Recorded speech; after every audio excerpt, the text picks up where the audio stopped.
Hey folks, Kamsa Bro here today with a very interesting game called Power and Revolution by Eversim. I have a lot to say about this game. A lot. Some good. Actually, you know what? Mostly good. But I also have some bad things to say about it. So let's start with the good stuff first. This game has a very interesting way of presenting information. What is this game, you're probably wondering? Well, Power and Revolution is the fourth in the geopolitical simulator games from Eversim. That's right. You may be familiar with Masters of Masters of the World, or Rulers of Nations, or even World of Leaders, the MMO. If you're not, that's okay. They're kind of small games, and they don't have a huge user base. But I see with every iteration of these games more competence, like just getting better, working better, and even having a bit better of a user interface. Of all of the geopolitical simulator games from Eversim, this one most certainly has the best interface of all of them. So, one thing I really want to talk about is how this game presents information. It presents it in a so-so way. Like, basically, listen to this, and we'll talk about what you get from it. Perspective analysis, coupled with the Brown model on group psychotectonics, has allowed us to identify a potential ally. In this case, a terrorist group that we have already approached. The use of this organization would allow us, in all probability, to boost the impact of any destabilization action to 5.6. That is an increase of 3.78. While remaining in a non-exposure rational. Would you like us to arrange a discreet meeting with this operations leader? Alright, so basically, if you didn't quite understand what Mark Battenbrun here is saying, he is essentially saying that we have found this terrorist group that is against Russia, as you can see. Yeah, that's right. Approaching the terrorist group, the Russian Forces for Pure Islam. Basically, what he's saying is that we can approach these guys and get in good with these guys, and this will give us a 3.78 increase of destabilization should we try to destabilize Russia. That would bring our grand total up to, what did he say, 5.6 roughly? I love how that's done. I love that it's like you actually have your ministers and your cabinet members talking to you and telling you, like, hey, this is what's going to happen if we do this, blah, blah, blah, blah, blah. However, I wish to go along with this, there would actually be like a written statement somewhere, like, you know, like maybe text beside his face as he's saying it so you can read it, so you can see it for yourself. Or even if there was feedback of some sort that shows you how this could negatively affect you. Because let's be honest, approaching and getting in good with a terrorist group is probably a good or bad situation depending on what you're trying to accomplish. If Russia finds out, of course, they'll probably be angry. But we don't know how angry they will be. How pissed are they going to be? Are they going to declare war on us? We're Canada, by the way. So, you don't have a lot of feedback. It's a lot of trial and error and experimentation and figuring it out as you go along.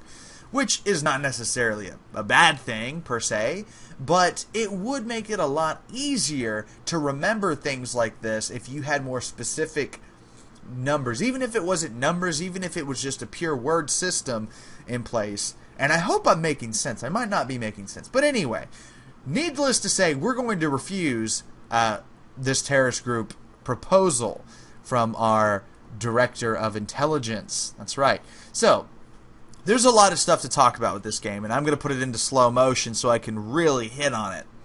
So as you can see, I'm currently playing as Canada. That's right. Now, in Power and Revolution, there's a lot of things you can do. You can control currency. You can control taxation. And even, like, what laws are in place for taxation, like tax exonerations for war veterans, and so on and so forth. Like, if you want to actually give them tax cuts, if you want to, declare tax amnesty, and then you can create more taxes, as you can see here, like a deforestation tax. But deforestation is going to affect your agricultural industry. Obviously, chopping down trees, having less trees to use. But you're going to make the eco people happy. So, you've got stuff like that. You've got gun taxes. We can tax more on guns. Tax on internet access. Jesus Christ.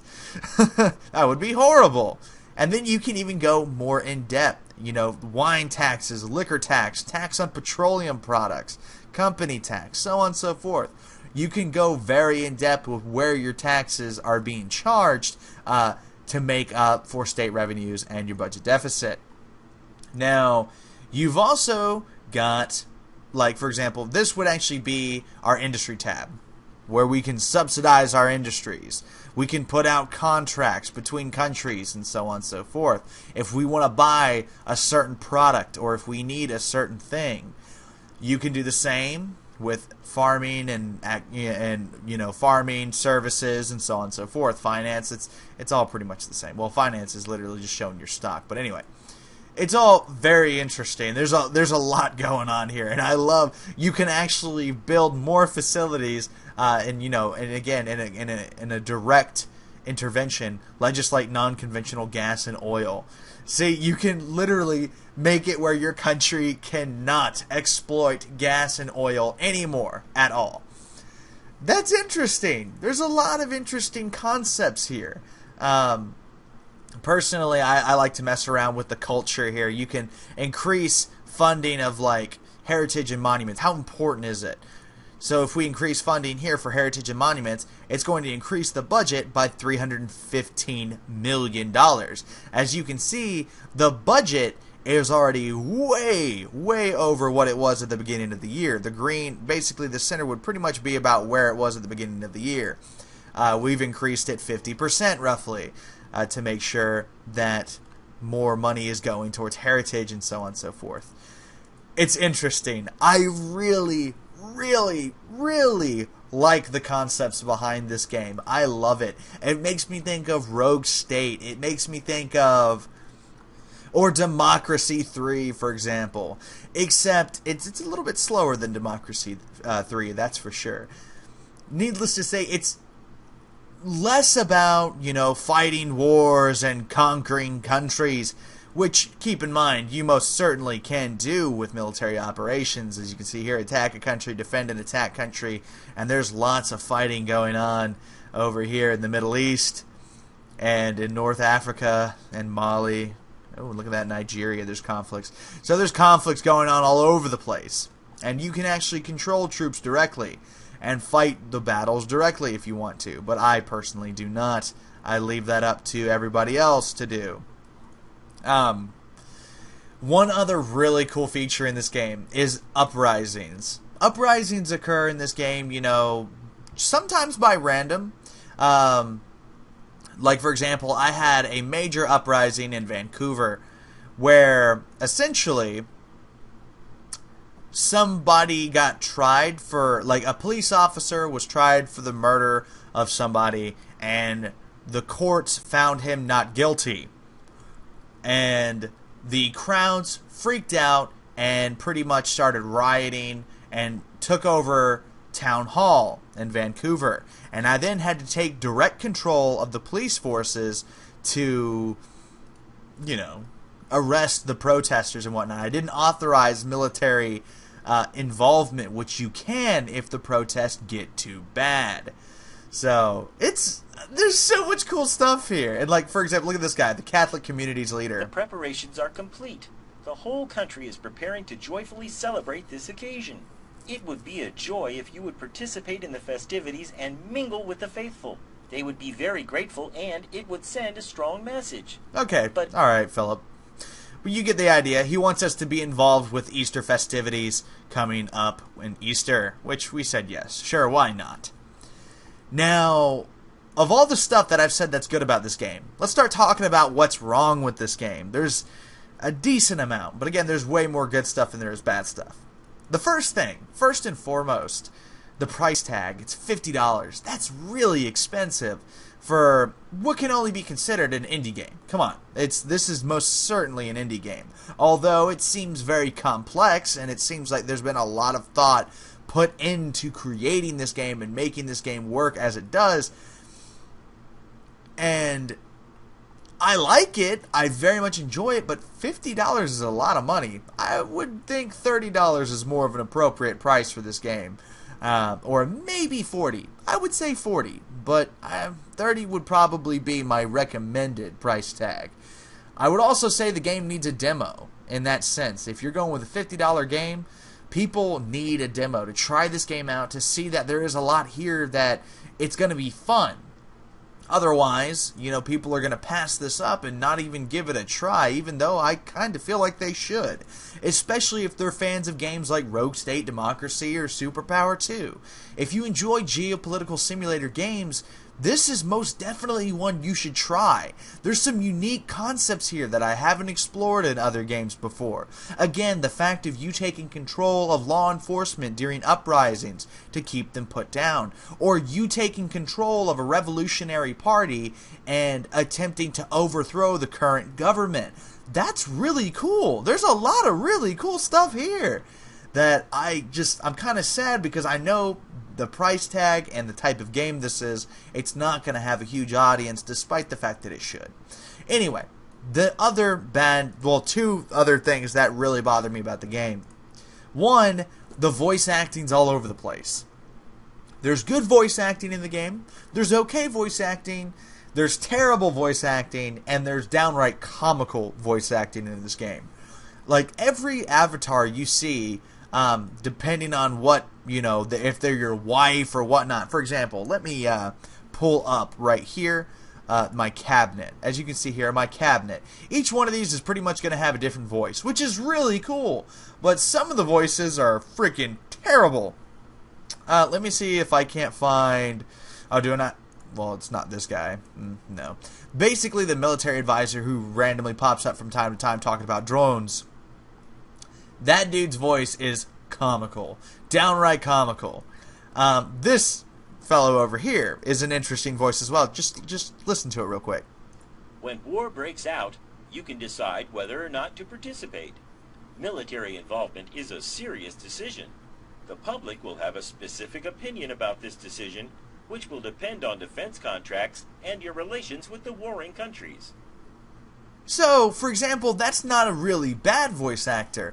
The dude who does the voice for your leaders is not a bad voice actor. Actually, if you play the United States, you pretty much are playing as the equivalent of Obama.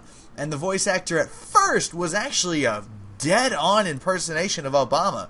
But then, after I had another televised appearance, it was awful. It was all over the place, and it was really phoned in.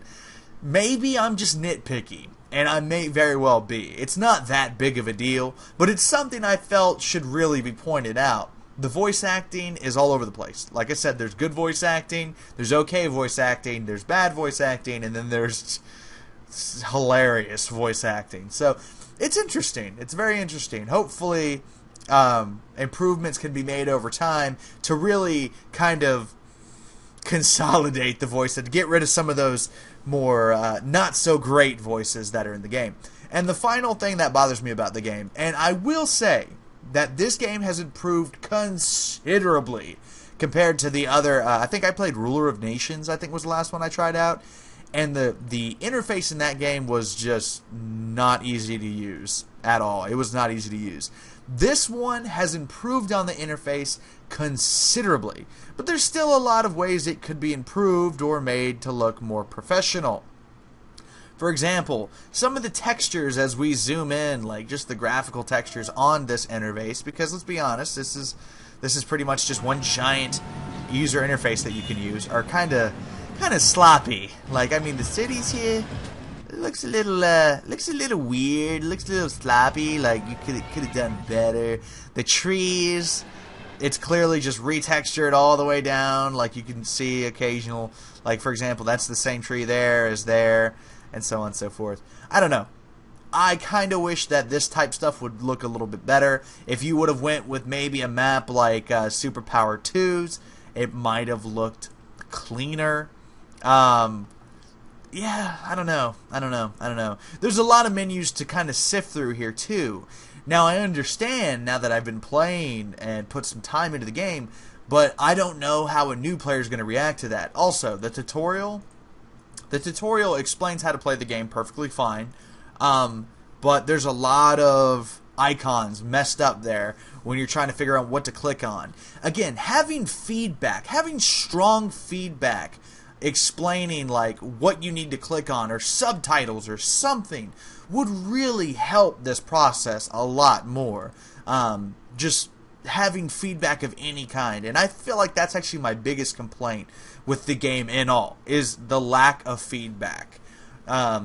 Just overall, in terms of, for example, let's say I'm going to go up here, I'm going to say family, okay, establish family allowances. That sounds like a good idea. Let me bop that up to 216 for one child, 201 for two, and 196 for three children per month. All right, let's confirm that. Let's let some time pass. How am I supposed to know who that's going to affect without waiting for this to pop up, waiting for the legislation to pass? Like, what if I had a general idea? See, obviously the economy didn't like that, but family liked that, which makes sense.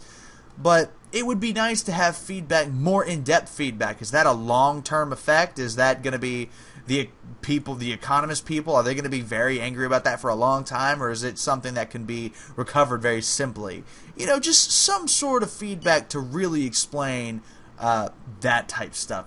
I don't know. I guess that's just a personal complaint of mine, but that's my biggest complaint, is the lack of strong indicative feedback without just, you know, trial and erroring everything you go through. But anyway, this has been Commissar Bro. I know I've rambled a lot in this, but honestly, I very much like this game. I think this is a lot of fun, and I've been playing for 3 hours straight. I'm really digging this game, and I'm having a blast playing it. Hopefully I don't get overthrown. I can last a whole year. So far, it's only been 3 months, but I'm hoping to last a whole year as Canada, because I tried playing as Djibouti, and I didn't last a month before I was overthrown for destroying the budget of Djibouti. So it was interesting. But anyway, this has been CB. I highly recommend this game to anybody who's a fan of geopolitical simulator games, anybody who's a fan of Superpower 2 or games like that. If you like those games, try this one out. It's worth it. And God, I hope they put out a demo. For those who are kind of on the fence, then you should definitely check out a demo if they ever make one. Anyway, this has been CB, and I'll see you next time.